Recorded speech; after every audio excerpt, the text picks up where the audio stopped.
In this video, you'll learn how to choose appropriate shapes to model common objects. What are the characteristics of shapes? A rectangular prism has 6 faces. The shapes of the faces are all rectangles. A cube has 6 faces. The shape of all the faces are equal-sized squares. A cylinder has 2 faces and 1 curved surface. The shape of both faces are circles. A sphere has 1 curved surface and no faces or edges. Cones have 1 circular face and 1 curved surface. Triangular prisms have 5 faces. 2 of the faces are triangles and 3 are rectangles. Square pyramids have 5 faces. 4 of the faces are triangles and 1 is a square. It is also important to know exactly what each of the 3-dimensional shapes look like. This diagram shows each of the figures. When you look at about each 3-dimensional shape, think about what common objects they resemble. Let's look at an example. Eliza drew a jar from a bird's eye view. She drew a circle to model the jar. Explain whether Eliza's model is correct and why. Think about what shape a jar is most similar to. Many jars are in the shape of a cylinder. What do we know about cylinders? Our chart tells us that cylinders have 2 faces and 1 curved surface. The shape of the 2 faces are circles.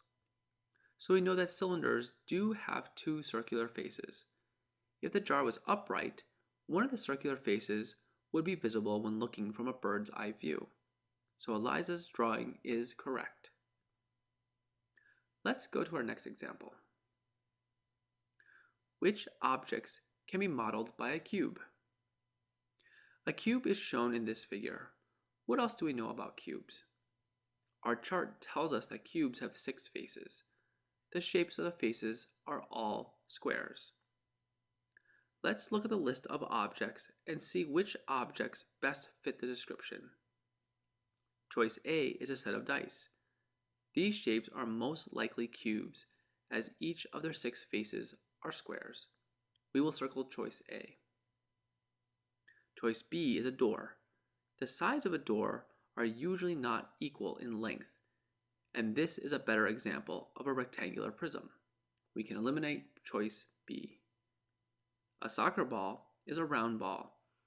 There are no defined sides or edges. This is not a cube, it is a sphere. This choice can be crossed out as well. Choice D is a soup can. There are 2 sides of the can that are circles and 1 curved surface. So this is a cylinder rather than a cube. Choice D can be eliminated. A tent is typically shaped with triangular sides. It is most likely a square pyramid. Choice E would not be a cube. The final choice is a block. The sides of a block are all the same size, and each face is a square. This would be an example of a cube. Choice F should be circled. Let's go on to our final example. A sharpened pencil is a model of 2 shapes. Which 2 shapes are shown? Let's look at this image and see where the figure can be broken down into 2 separate figures. The sharpened tip of the pencil can show a separate shape from the body of the pencil. The tip of the pencil has a curved surface area. If we looked at a cross-section of the pencil, we would see that it has a circular face. If we look at the chart, this description fits a cone. The body of the pencil has a curved surface area. If we looked at the cross-section of the pencil, we would see that it has 2 circular faces of equal size. If we look at the chart, this describes a cylinder. The pencil models a cylinder and cone within one figure.